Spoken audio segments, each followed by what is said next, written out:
Since the early days of communication satellites, the essential task has been to relay a message.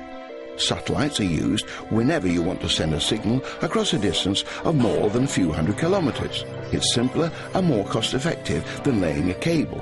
It provides more bandwidth and it can cover greater distances than an aerial. In fact, a satellite functions like a very high aerial, a 36,000 kilometer high aerial. The early satellites were just like giant reflectors. A signal came along, sent out from a transmitter, say in London, and would go out into space like ripples in a pond, getting weaker as it went up.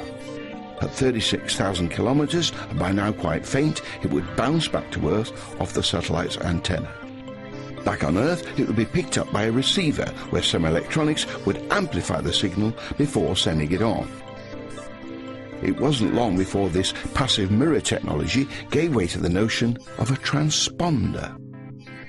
That is, the satellite picks up a signal, then, powered by large solar panels that produce electricity, amplifies the signal and sends it back down again.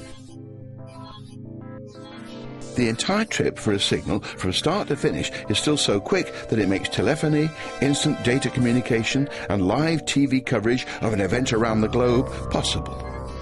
Because the satellite is amplifying the signal, you get beautifully clean reception anywhere under the huge area of a satellite footprint, while the size of the dishes that send and pick up the signal can be much reduced.